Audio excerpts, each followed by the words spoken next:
Hello Taurus, Sun, Moon, Rising and Venus signs. Kamusta po kayo? Sana po nasa mabuti kayong kalagayan. Welcome back po sa Star Tarot. Kung bago kayo dito, welcome po. And please subscribe, like, share, and leave me a comment po kung nakaresonate kayo. And just so you know, open na po yung Star Tarot for membership. So please check out the perks no, na pwede ninyong ma-avail kapag nag-member kayo. Thank you. So, sabi dito, the universe has been gently nudging you forward by revealing to you signs and synchronicities. So, merong katok, no? Merong push sa puso ninyo, no? Sa buhay ninyo ang universe, Taurus. Matagal na kayong binibigyan ng guidance, matagal na kayong binubulungan no ng universe through your intuition dito to move forward na gawin mo na no yung mga bagay na siguro alam mo yon gusto mong gawin. Kung ano man yung dasal ninyo, no? Siguro nagdadasal ang iba sa inyo dito for clarity, no? For a green light, 'di ba? For go signal, no? Matagal na kayong binibigyan ng signs, binibigyan ng synchronicities, binibigyan ng guidance. Pero yun nga, baka hindi ninyo napapansin or baka hindi ninyo pinaniniwalaan, no? Baka nagdududa kayo, no, na ito na ba yung sagot sa dasal ko? Ito na ba yung confirmation na hinihingi ko? So, you may need to do some kind of, i-ground niyo yung inyong sarili, do some kind of introspection, reflection, no? Mag-meditate kayo, no, para matulungan ninyo yung sarili ninyo na mag-ground ninyo ang inyong sarili na matanggal, no, yung mga pagdududa, matanggal yung mga negativity sa sarili ninyo para na makapag-focus kayo sa kung ano yung mabuti, kung ano yung maganda, kung anong positibo at makapakinig kayo ng maigi no sa mga guidance ng universe sa inyo. Kasi kung marami kayong mind chatter, marami kayong negative energy na pwedeng nandiyan sa isip at sa damdamin ninyo. So, hindi ninyo talaga mapapansin kung ano yung bulong ng intuition ninyo. Kasi, mas nangingibabaw, no, yung negativity, yung kaba, yung takot, yung pagdududa, o kung ano-ano pa, no? Kaya, this is a reminder para sa iyo, no? Pay attention na kayo dyan sa signs and synchronicities kasi matagal na tong pinapadala sa inyo ng universe. Being creative is a wonderful way of witnessing the unfolding of your limitless creative soul. So ngayon, siguro there are opportunities coming your way na magbibigay ng pagkakataon sa inyo para makapag-create kayo ng mga magagandang bagay sa buhay ninyo. There are new possibilities and opportunities siguro coming in your life sa ngayon na magagamit mo na yung mga creativity ninyo, may express ninyo yung mga talents ninyo, ng mga artistry ninyo. See your light, know your power, have the courage to walk your truth.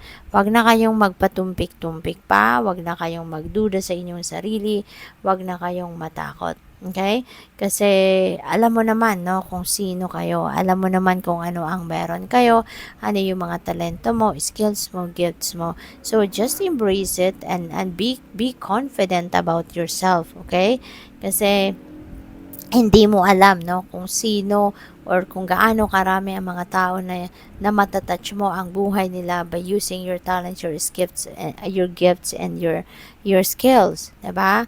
Yung pag-embrace mo ng inyong sariling truth, pag-embrace mo ng kung sino talaga kayo, anong pagkatao mo, hindi mo lang alam no kung sino yung pwede mong ma-inspire sa buhay, hindi mo lang alam kung gaano karami ang mga tao na pwede mong ma-inspire, na pwede mong hindi mo lang alam kung gaano karami ang mga taong pwede mong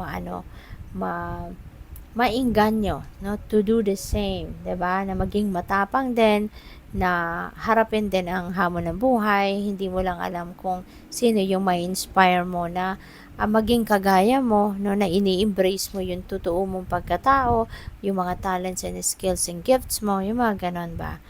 Vibration is being raised to higher levels. You are connected to cosmic intelligence. Ayan. So, parang sa ngayon, you will be in alignment with the divine. So, napakaganda kasi siguro one day, maiisip mo na lang na teka lang.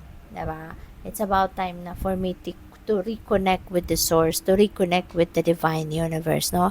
At kaya maaaring you will be in alignment, no? Sa kung ano ang mga gusto ng universe para sa'yo. So, tignan natin ano pa mga messages ninyo. Maraming salamat muna sa mga nakapag-subscribe na.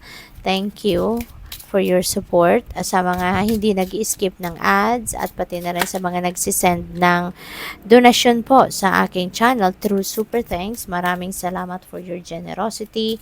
And again, I would like to remind you to please subscribe kung hindi pa kayo nakakapag-subscribe. Please subscribe, like, share my videos and leave me a comment kung naka-resonate kayo. And yun nga, please check out the membership. So, great fortune. Wow! Magiging maswerte kayo. Mababalot kayo ng swerte sa ngayon. Great fortune is coming your way. Okay? At ang great fortune na to, pwedeng mag-resonate ito sa iba't ibang parte ng buhay ninyo. Pwedeng siswertehin kayo ngayon sa pera, 'di ba? Sa paghahanap ng trabaho, sa inyong negosyo, sa inyong career, sa pamilya. It could be in any area of life, na pwedeng mabalot kayo ng swerte. Kaya, ang mahalaga lang dito, Taurus, na i-align ninyo yung inyong energies. I-align ninyo ang inyong sarili with this beautiful energy para mabalot na kayo ng swerte. Mabalot na kayo ng kagandahan, na mga pangyayari sa buhay ninyo. Okay? Kasi kung nagpo-project kayo ng negativity, kung lagi kayo nagne-negative thinking, laging negatibo yung nararamdaman ninyo, so, imbes na lumapit, yung great fortune energy na to sa inyo, hindi yan lalapit kasi hindi ka mag-a-attract ng positive energy kung ang pinoproject mo sa sarili mo is negative energy. 'Di ba? Like attracts like, yun ang law ng law of attraction, 'di ba? Kaya kung positibo ang iniisip mo, nararamdaman mo, for sure kakapitan ka nito na great of fortune. Dadating ito kasi this is highly positive energy. Pero kung ang pinoproject mo sa sarili mo negativity, 'di ba? Mainisin ka, na magagalitin ka, marami kang inaaway, or merong mga kung ano-ano pang mga negatibo, kung yan ang pinoproject mo sa sarili mo, hindi mo yan, huwag kang mag-expect na merong mga ganyang energy ang didikit sa energy field ninyo. Kaya kailangan, na i-align ninyo kung ano man ang naririnig ninyo rito, kung ano man yung nagre-resonate sa inyo at positibo, na mga pangyayari. Yun na lang ang i-attract ninyo sa buhay ninyo. But you need to do your part. Kailangan mong i-align muna yung sarili mo, i-align mo muna yung energy mo diyan, sa energy na gusto mong ma-attract sa buhay mo. Kasi otherwise hindi mo mahahatak 'yan, 'di ba? Kaya in order for you to attract this great fortune energy or any other beautiful energies out in the world, out in the universe, talagang kailangan na kung gusto mong dumapit sa buhay mo, yung gusto mong mangyari sa buhay mo, kailangan mong i-align yung energy mo doon sa kung ano man ang sitwasyon na yun. Okay? Mature man, you may be dealing with a mature man. Nasa baba niya si courtship. Kaya maaari, na ang iba sa inyo, baka meron kayong kaligawan na isang mature man, or pwedeng jowa ninyo to si mature man, pwedeng ganon, But, si mature man, baka nasa malayong lugar ito. Maybe you are geographically apart from each other, Baka, nasa abroad siya, 'di ba? At baka nandito kayo, so pwedeng ganon. But, yeah, pwedeng ang iba sa inyo nga, baka kaligawan ninyo to, baka nandiligaw ito sa inyo, or baka jowa nyo na. So, pwedeng ganon. Kasi ang iba sa inyo din, focused ngayon din, baka ngayon, ito yung courtship energy na to, yung love life, siguro ang isa sa mga focus ng iba sa inyo at this time. We have concern as well. So, maybe, ito, negative energy ito, Taurus. Kung ano man ang dahilan, ng concern na ito, ano man ang dahilan ng pagwo-worry ninyo na ito, pag-iisip ninyo na malalim. So ngayon, alam nyo na, 'di ba? no? Kung nagre-resonate ito sa inyo. Ngayon, alam mo na kung ano 'to yung pinoproblema mo.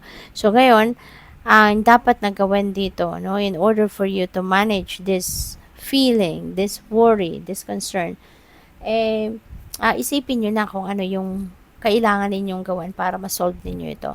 Isipin niyo na at gawin niyo na kung ano yung magagawa ninyo para maalis na yung worry ninyo. At isa pa, lift it all up to God, no? You don't have to carry it all. Hindi mo kailangan na problemahin ito, 'di ba? Na kung alam mo namang merong makakatulong sa iyo, 'di ba? So maging positibo ka na, maging proactive ka na, maging think positively, no? Para mawala yung negative energy na hatid ng concern na ito, ng worry na ito. So isipin mo agad, no, kung ano yung solusyon na pwede mong gawin, no, para ma-solve na ito. At hingi ka ng tulong sa universe, i-offer mo yung concern mo na to sa divine universe para bigyan ka ng rescue, bigyan ka ng tulong, bigyan ka ng clarity of thought, magabayan ka kung ano na ang kailangan mong gawin para makaalis ka na sa energy na ito. Okay? So, good luck. Thank you for watching. Love and light. Namaste.